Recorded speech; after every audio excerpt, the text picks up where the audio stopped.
But what I'm going to do now, Georgie and I have agreed, is we're going to bring this to everyone so that they can have the questions, they can interact with each other, and also just a few questions for the speakers. So in that way, we have half an hour more, and we want to respect everyone's time. But Marti, I'm going to please ask you to be at the speaker roundtable tomorrow. It will be just wonderful. So passing it to you then, and thank you again, Marti, so much. Mm-hmm. Zoltan, my first question to you from the audience is that how can we use dream yoga and lucid dreaming and astral projection to solve our individual and collective challenges? Isn't there great potential in these practices for all of us? Actually, dream yoga is part of the Buddhist tantras, so it needs a teacher. So just to go to dream yoga, it's possible, of course, to enter the conscious or lucid dream, because this is the entrance gate for dream yoga, to have lucid dreams. So it means I know when I'm dreaming, I know that I am dreaming. And then many gates are starting to manifest. And the dream yoga goes to a gate when you start to practice meditation in dream. And this is usually not so easy, because when we are in a lucid dream, this is the last point. What we are trying to do is do meditation. We do everything, flying and doing magical things and many discoveries, but doing meditation is not so easy. But at the end, it's interesting because there is also our dream, and there is also the outer dream world, which is usually a very terrifying, or first is not so easy state when somebody is entering out from the conscious, our conscious dream or our dream. And then the latest moment when the dream yoga is ending, when we are again, how in meditation, we are experiencing our mind's reflection, our mirror mind. And then that is the last moment also in dream yoga, when we are discovering a mirror and we are manifesting through the mirror. So one way our reflections in the mirror, and then our consciousness goes to the mirror reflection. And from the mirror reflection, we are watching us. And then our consciousness trying to travel between the mirror and the reflection. And at the end, the dream is dissolving. And when the dream is dissolving, this is a higher consciousness state. This is called the clear light consciousness. So that is the aim of dream yoga. But actually, in tantric teachings, it needs different yogas with our inner energies.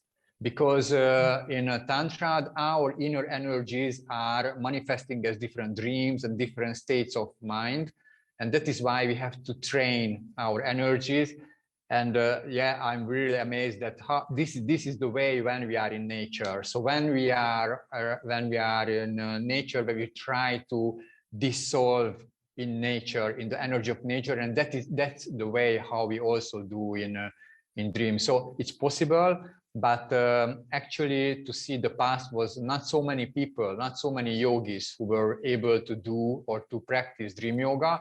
But as I know, there is an Indian community in India, of course, when they can meet in dream, and so they can do different practices in dreams. Actually, they don't know each other physically, but it's a dream community. I would like to visit that community, but till this moment, I'm no permission for that. So thank you very much for the question. Yeah, just one more question. Actually, this is from Derek, and this question is directed to all the speakers. So I will read it out quickly because we would like to have your response. How is your way or practice emerging to contribute to and to grace the new paradigm and resulting new community of emerging humanity in ways that can help humanity evolve in the new paradigm? I have deep interest to see your influence and your treasures bless and co-create our blossoming world, and to encourage the ways that have been hurtful to the acknowledged, so that safely and trust can be revealed in beloved humility and deepening connection. In truth, I see your religion's gift and beauty being received more fully as your religion opens in humility away from faith supremacy and toward a beloved community that disadvantages no one. and is inclusive and invitational to all. So if I can continue, then my way is, because I was also monk, so I know very well that what is the limitation of the monastic systems, and my way is to discover again the lay people way. So this is my focus, or to understand through understanding, through the practicing presence and awareness, I try to find out what was the lay people spiritual way, because what I know mostly are those teachings which we can find in Buddhism are aimed to monks and nuns, and also monastic people, and also yogis, and also like different wise people, but very few practices or sacred texts are talking about us, our lay people. And then, for example, just one example, that from the 7,500 different texts, just 52 is about lay people. So it's really a very rare thing, but we need those practices and those knowledges, which the target is us, so lay people. So that is why I try to find out in meditation, in breathing, dealing with emotions, and my main focus is understanding reality. Thank you so much, Zoltan. Thank you. Over to you, Alexander. Thank you, Georgie, and thank you, Zoltan, for sharing. I wanted to see if Marti want to say something, and then we have questions for Elena, and with that we'll move into our breakout rooms to conclude the day. But Marti, I'm wondering if we could bring you up here and just ask that same question of you. And the question really is, how is your way or practice emerging to contribute to and to grace the new paradigm and the resulting new community of emerging humanity in ways that can help humanity evolve in the new paradigms? Really the question of the symposium. A very large question. My practice is, I can't call it a practice, and I actually encourage my students to stop thinking about practice, because practice is separate from life. What I teach my students, the training starts with this awareness training that I touched on, and then moves into the deep application of the principles of consciousness. And if they are not living those teachings, nothing happens. So practice is life. Practice is, are you living with your awareness out into the world? Are you receiving from the world? Are you feeling the earth every day? Are you feeling the miracle of the stars above you and all around you? Are you feeling the miracle of the winds and the power of an earthquake and the love of a little puppy or a neighbor? Are you in your experience? That is, if you want to use the word practice, that is the practice.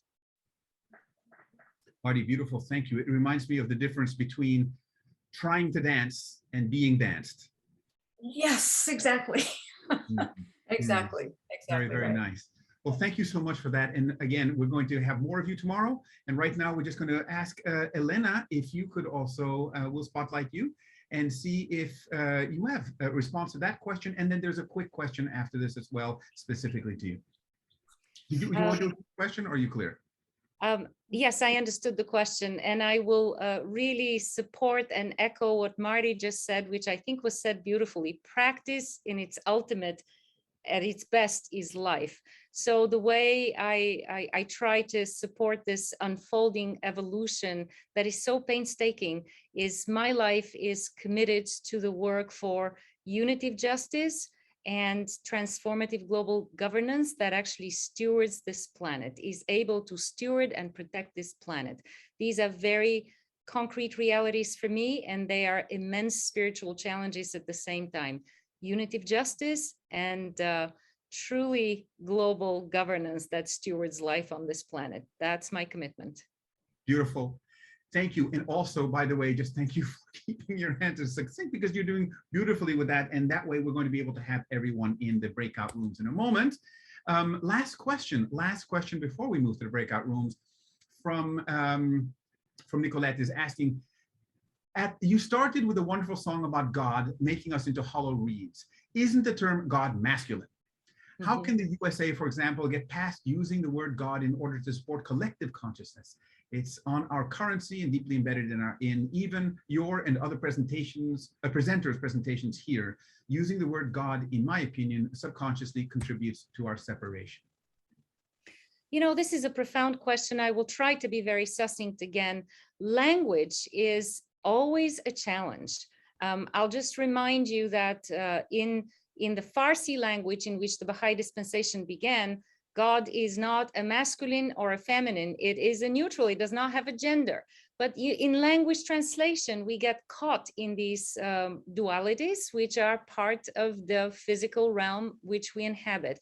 But one way that I know that at least my practice of faith really supports genuine oneness is that that really the power of the feminine was raised so central in the Baha'i dispensation that one of the most foundational spiritual principles that were declared in the middle of the 19th century in one of the darkest, most prejudiced places in the world, which is Iran at the time, the equality of the feminine and the masculine, and the importance to elevate both, and the vision of the bird of humanity that cannot fly unless one of its wings, the masculine or the feminine, is weaker, or not to mention broken. And so really the dignity of the feminine spirit, and the practice of that actually in the faith is quite powerful. So to me, I don't see it as a gendered term.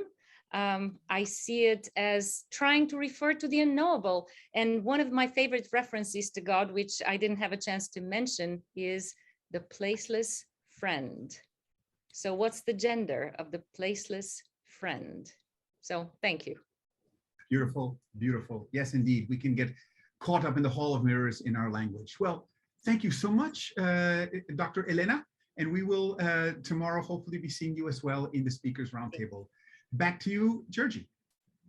Thank you so much. Thank you. I wish we had lots of more time for these questions and answers.